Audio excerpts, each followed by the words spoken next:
सामने चाहे कितना भी घनिष्ठ व्यक्ति हो, मुंह बंद रखता हूँ। और ये मैं आपको भी कह रहा हूँ कि जीवन में अगर फालतू समस्याएं नहीं, कलह नहीं चाहते हो तो किसी की बात किसी के समक्ष मत करो, मस्तिष्क में रखो बस। ये सबसे बढ़िया तरीका है जीवन को सरल बनाने का। और आज की तारीख में सोशल मीडिया के इस युग में बातें बहुत जल्दी फैलती है, फिर आप सफाइयाँ देते हुए घूमोगे। इससे अच्छा शांत रहिए। और सबसे बड़ा नुकसान इसका ये होता है कि फिर आप है वो आपकी पढ़ाई नहीं कर पाते, इन सारी चीज़ों में उलझ जाते हैं। तो 2 दिन 3 दिन 4 दिन कब खत्म हो जाते हैं पता ही नहीं चलता। एक बात। दूसरी बात, लिमिटेड दोस्त रखिए, 2-3 बहुत लिमिटेड। और कोई अच्छा दोस्त नहीं है तो पेन, किताब, टेबल और कोई खेल का मैदान या ग्राउंड को दोस्त बना दीजिए।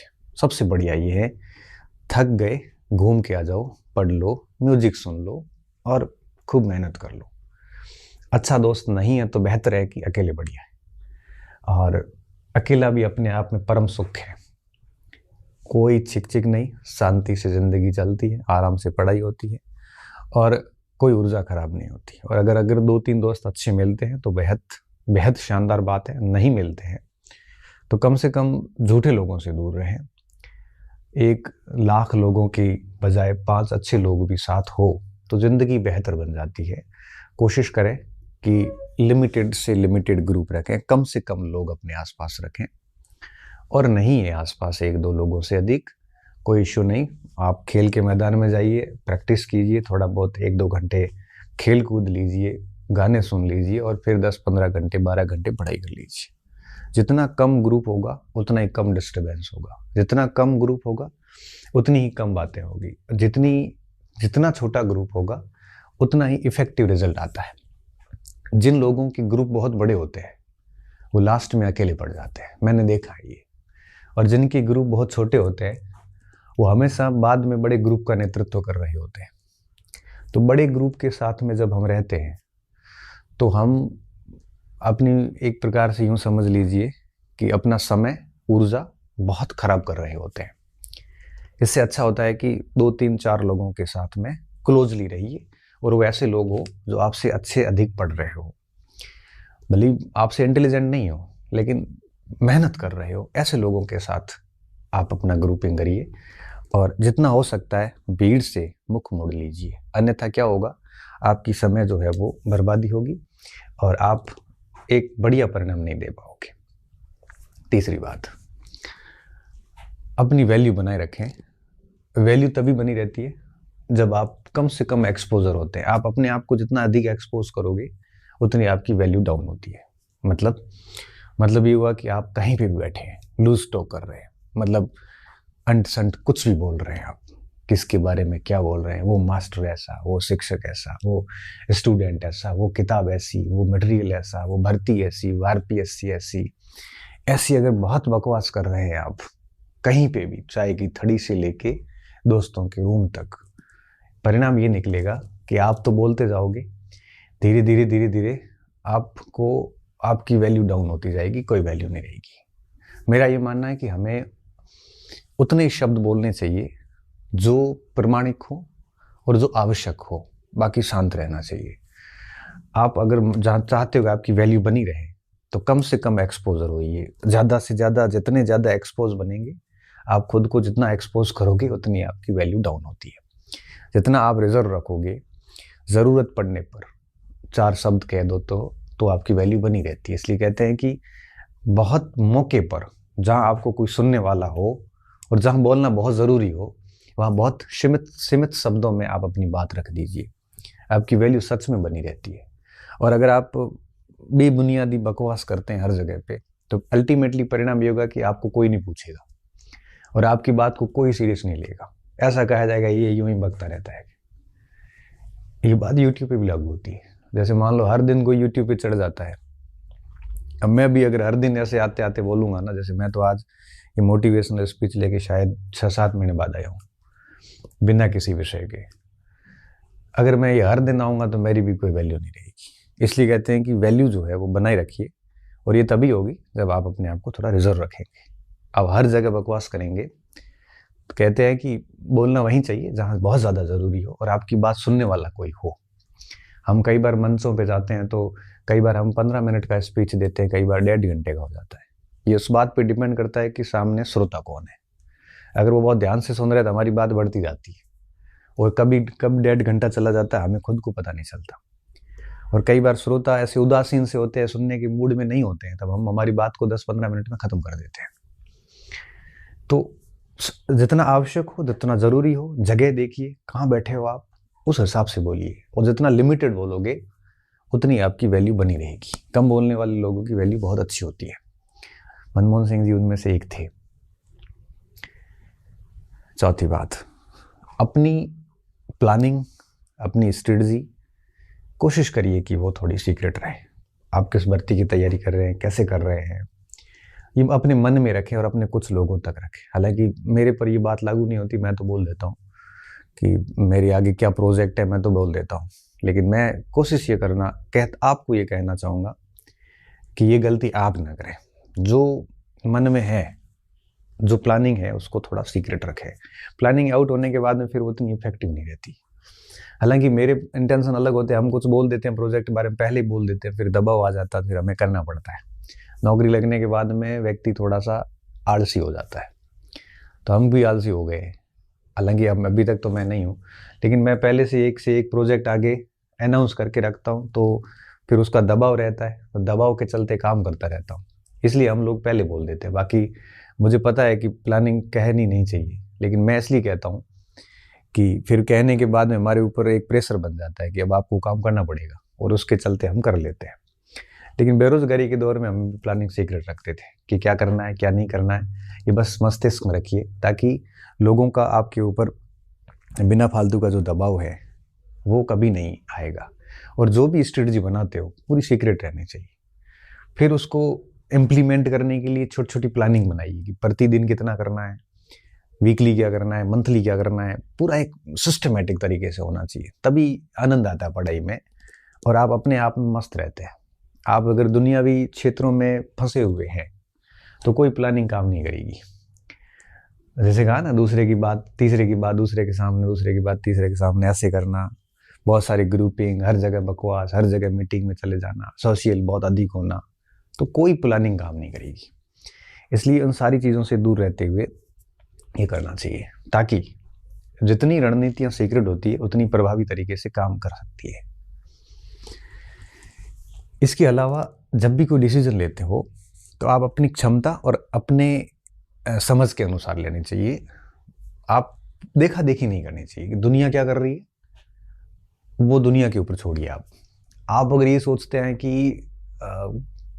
आप कोई आईएएस की कर रहा है कि नहीं मैं भी आईएएस की करता हूँ, गलत तरीका है बहुत। आप अपनी क्षमता के अनुसार डिसीजन लीजिए। अब जैसे कई बच्चे के सर फर्स्ट ग्रेड में पोस्ट कम, हम फर्स्ट डी कर रहे हैं, क्या मेरे साथी सारे थर्ड ग्रेड में चले गए तो मैं क्या उसकी तरफ चला जाऊँ क्या? तो मैं कहता हूँ कि वो साथी अध्यापक बन गए, ठीक है, बन जाएंगे, फिर उसके बाद में क्या? और आप मान लो फर्स्ट ग्रेड नहीं भी हुए और अगली बढ़िया तैयारी करते गए तो डेफिनेटली हो जाओगे। तो आप 1 साल बाद फर्स्ट ग्रेड बनेंगे, सीधे 4800 के ग्रेड पे आओगे, आपके साथी जो है 3600 पे रहेंगे, उसको 4800 पे आने में 18 साल लग जाएंगे। आपने चुना भी किस भर्ती को है, आपने चुना भी राजपत्रित अधिकारी को है, तो डेफिनेटली टाइम तो लगेगा, और जब भी मिलेगा शानदार मिलेगा। इसलिए मेरा ये मानना है कि जब भी कोई डिसीजन लेते हो, किस शिक्षक से पढ़ना है, कौन से कंटेंट से पढ़ना है, क्या किताब लानी है, कौन सी तैयारी करनी है, इनपुट ले लीजिए एक बार, फिर निष्कर्ष निकाल के खुद की जो कैपेबिलिटी है, क्षमता है, और खुद की जो अंडरस्टैंडिंग है, उसका सूक्ष्मता के साथ और बड़े निरपेक्ष रूप से आंकलन करके और उसके बाद डिसीजन लीजिए कि मुझे क्या करना है, कैसे पढ़ना है, कैसे पढ़ना है। फिर वापस मुड़ के नहीं देखना चाहिए। क्यों?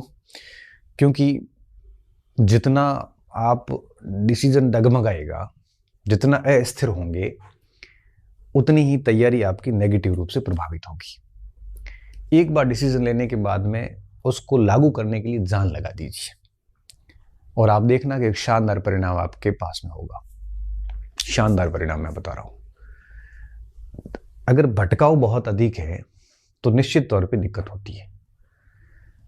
अब आपको कोई भी भटका लेता, आप इतने वल्नरेबल हो गए हो, सुभेद्य हो गए हो कि कोई बहुत आप निर्णय लेके एकदम शानदार तैयारी शुरू कर चुके हैं और कोई भी एरा गिरा के आपको भटका जाता है और आप भटक जाते हैं और फिर मैसेज करते हैं मुझे, सर ये पढ़ूंगी वो पढ़ूंगी, ये करूँगी वो करूँ। इसलिए कहता हूँ कि आपके डिसीजन सीक्रेट रखिए, अपने डिसीजन अपनी क्षमता के अनुसार लीजिए। वो विद्यार्थी बहुत आगे जाता है, उसको डिसीजन लेने आ जाते हैं, उसको उसके बारे में पता चल जाता है, आपके डिसीजन कोई और क्यों ले। और सेकंड लास्ट बात कि मार्केट की गॉसिप्स से हमेशा दूर रहे। ये बाजार की जो बातें हैं, बाजार की जो तथाकथित गप्पे हैं, ये आपको बर्बाद कर देगी।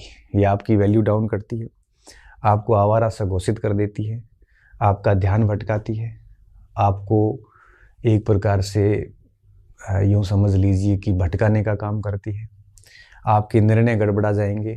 ऐसी गॉसिप्स से आपका समय, ऊर्जा खराब होगी, आपकी उत्पादकता प्रभावित होगी, पढ़ाई प्रभावित होगी, कॉन्फिडेंस डाउन होगा, सारी चीज़ें बिगड़ जाती हैं। आपकी दुनिया के प्रति धारणाएं गलत होती है, क्योंकि गॉसिप्स का हिस्सा बन बन के आप कई सही व्यक्तियों को गलत मान बैठते हैं, आप कई गलत व्यक्तियों को सही मान बैठते हैं। क्योंकि जितनी ज़्यादा गॉसिप्स में भाग लोगे, गप्पों में भाग लोगे, आपकी धारणाएं दुनिया के लिए अलग होती है। कोई सही व्यक्ति है और आपको उसके चार कोई विरोधी यूं ही मिल गए, आपने उनको सुन लिया, आपके लिए भी वो विरोधी हो गया, जबकि आपका तो उससे कोई संबंध ही नहीं रहा। समय खराब हुआ जो अलग, पढ़ाई खराब हुई जो अलग, समय नष्ट होने के बाद में जो उत्साह डाउन होता है एक प्रकार से वो अलग, और एक अच्छा खासा चांस गंवा दोगे वो अलग। इससे अच्छा है कि मार्केट की गॉसिप से सच में अलग दूर रहे, दो चार लोगों को साथ रखें, और वो भी नहीं है कोई तो मैंने कहा ना, टेबल और स्टेडियम नहीं है तो रोड की साइड में अगर आप 2 किलोमीटर पैदल चल के आओ जाओ, 20-30 मिनट घूम लो, इससे बढ़िया और क्या हो सकता है। ये सबसे बढ़िया तरीके होते हैं अपने आप को संतुलित करने के, मैनेज करने के। और अंतिम बात कि जितना अधिक अनुशासित और नियमित रहेंगे, अनुशासित का क्या मतलब है? अनुशासित का मतलब है सुबह उठने से लेके शाम को सोने तक आप अपने आप को मॉनिटर करो, दुनिया आपको मॉनिटर नहीं करे। किसी ने कह दिया कि चलो चाय पीने चलते हैं, अब वो आपको वो मॉनिटर कर रहा और आप उसके साथ चल दिए, पूरी पीछे टाइम टेबल बिगड़ गया। किसी ने कहा कि चलो आज वहाँ चलते हैं, ऐसे तो आप अगर दुनिया के कहने पे चलते फिरते रहोगे तो अनुशासन कहाँ है? ये आपका तो शासन है ही नहीं, आप किसी और से शासित हो रहे हैं। सुबह से शाम तक आप अपने अनुसार चलें कि मुझे क्या करना है। मुझे फिल्म देखने जाना तो चले जाओ, आपने खुद ने तय किया है। कोई और कहे और आप निकलो, ऐसे तो फिर पूरा दिन आप चलते रहोगे, क्योंकि वहाँ तो अपने आसपास जान पहचान के खूब लोग होते हैं।